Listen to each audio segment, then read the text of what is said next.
السلام علیکم ورحمۃ اللہ وبرکاتہ۔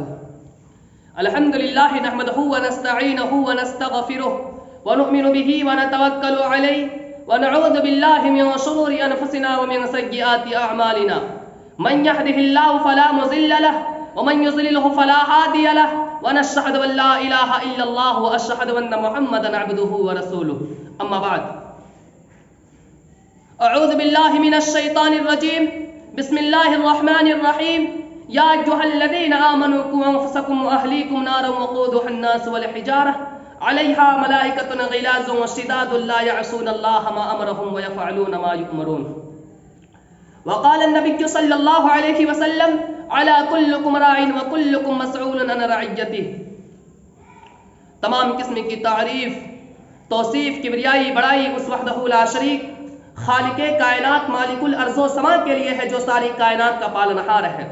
بعدہ درود و سلام نازل ہو اللہ کے تمام انبیاء علیہ الصلاۃ والسلام پر، بالخصوص و ہستی مقدس تاجدار مدینہ محمد مصطفیٰ احمد مصطفیٰ صلی اللہ علیہ وسلم پر۔ برادران اسلام، خطبہ مسنونہ کے بعد جو آیت کریمہ پڑھی گئی ہے، میں انشاءاللہ اسی آیت کی روشنی میں چند منٹ گفتگو کروں گا۔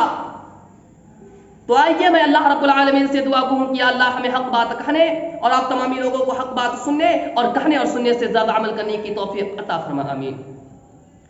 برادران اسلام، آج کل لوگوں کو شکایت ہے کہ ان کی اولاد خراب ہے، آج اس قوم کا حال برا ہوتا جا رہا ہے، مغرب کی آزادی اور خواہشات نفس کی پیروی کے پیچھے ہم تیزی سے بھاگے جا رہے ہیں۔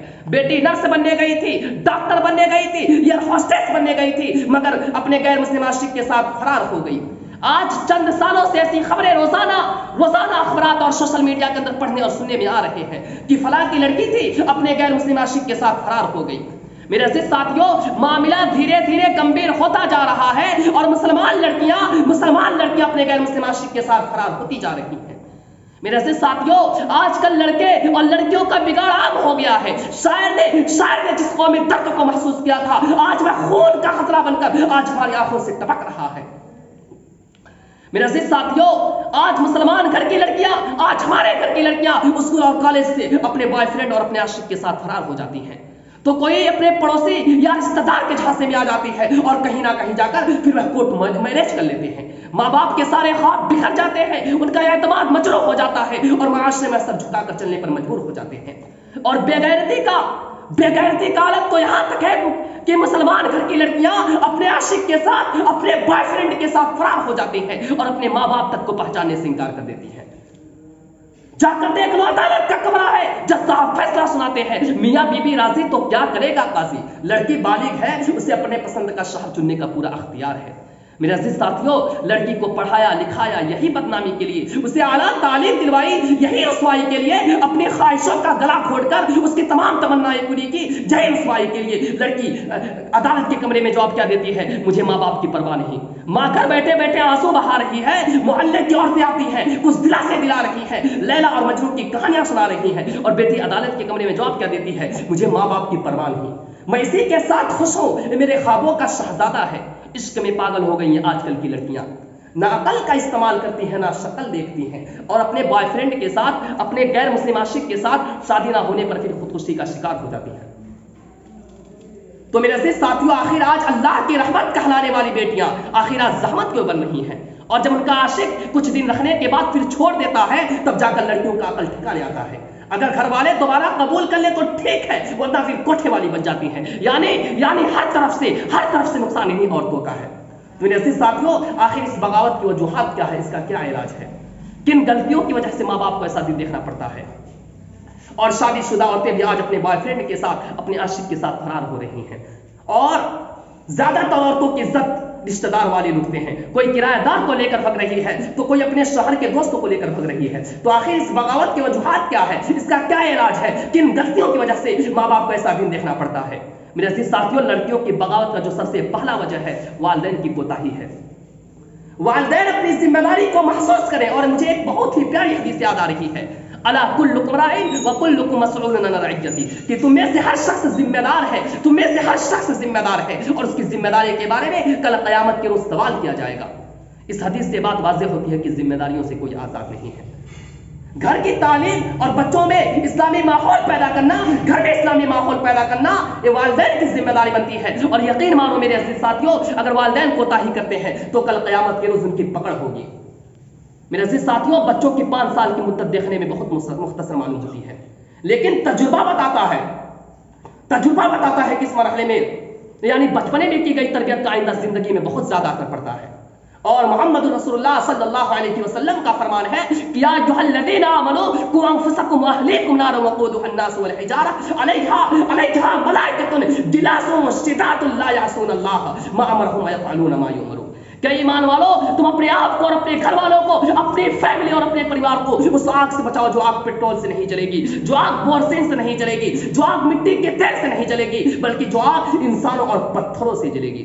علیہا ملائکۃ غلاظ شداد لا یعصون اللہ ما امرهم ویفعلون ما یؤمرون. اور جہنم کے نگرانی کرنے والے جو فرشتے ہوں گے، جو داروغہ ہوں گے، وہ بڑے ٹائٹ قسم کے ہوں گے، وہ بڑے سخت قسم کے ہوں گے.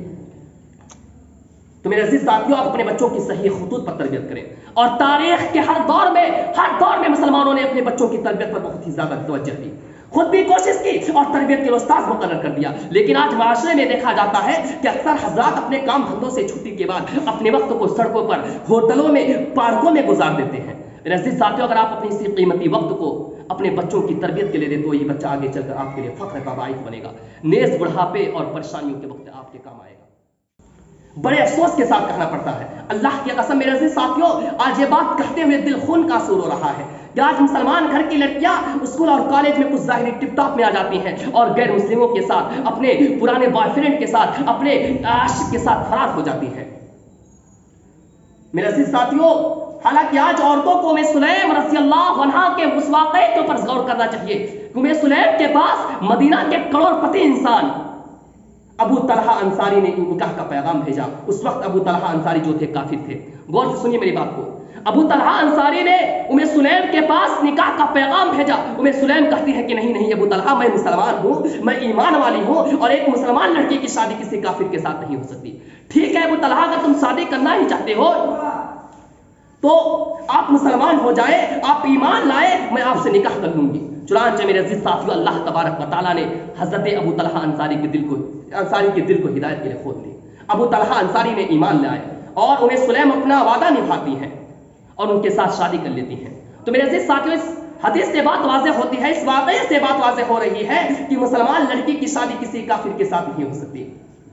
اور ام سلیم نے بھی ہمیں اور آپ کو ام سلیم کے مسلمان ہونے پر فخر کرنا چاہیے. ام سلیم نے کیا کہا تھا کہ ابو طلحہ، میں مسلمان ہوں اور تم کافر ہو، اور میں ایک مسلمان لڑکی کی شادی کسی کافر کے ساتھ نہیں ہو سکتی. ٹھیک ہے ابو طلحہ، اگر تم مجھ سے شادی کرنا ہی چاہتے ہو تو تم مسلمان ہو جاؤ، تم ایمان لے آؤ، میں تم سے شادی کر لوں گی. لیکن میرے عزیز ساتھیوں، آج ہمارے گھر کی لڑکیاں، آج مسلمان گھر کی لڑکیاں غیر مسلموں کے ساتھ شادی کر لی ہیں، لیکن اس میں کوئی حرج نہیں سمجھتی.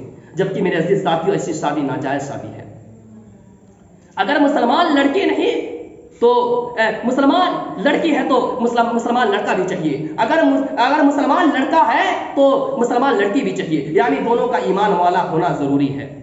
اسی طرح سے لڑکیوں کی بغاوت کا جو دوسرا سبب ہے وہ اللہ کا ڈر اور خوف آج ہمارے دلوں سے نکلتا جا رہا ہے. تو اپنے ضرورت اس بات کی ہے کہ ہم اپنے دلوں کے اندر، اور میں تمام لوگوں سے کہہ رہا ہوں کہ آج ہم اپنے دلوں کے اندر آج ہم اللہ کے خوف کو پیدا کریں. رمضان کے مہینہ میں انسان روزہ رہتا ہے، گھر میں کوئی موجود نہیں ہوتا، لیکن انسان کسی کھانے اور پینے کی طرف ہاتھ نہیں بڑھاتا. کیوں؟ اس لیے کہ کوئی دیکھے یا نہ دیکھے، لیکن اوپر بیٹھی ایک ایسی ذات ہے جو ہمیشہ اپنے بندوں پر نظر رکھتی ہے. تو میرے عزیز ساتھیوں، اسی طرح سے جب بھی آپ کے دلوں کے اندر زنا جیسا خیالات آئے تو آپ یہ چیز ہمیشہ اپنے دلوں کے اندر آٹومیٹک پیدا کر لیں کہ کوئی دیکھے یا نہ دیکھے، لیکن اوپر بیٹھی ایک ایسی ذات ہے جو ہمیشہ اپنے بندوں کو دیکھتا ہے. تو اب آئیے میں اللہ رب العالمین سے دعا کروں کہ اللہ ہم تمام مسلمانوں کو اسلام کے صحیح راستے پر چلنے کی توفیق عطا فرما. آمین. وآخر دعوانا الحمدللہ رب العالمین. السلام علیکم.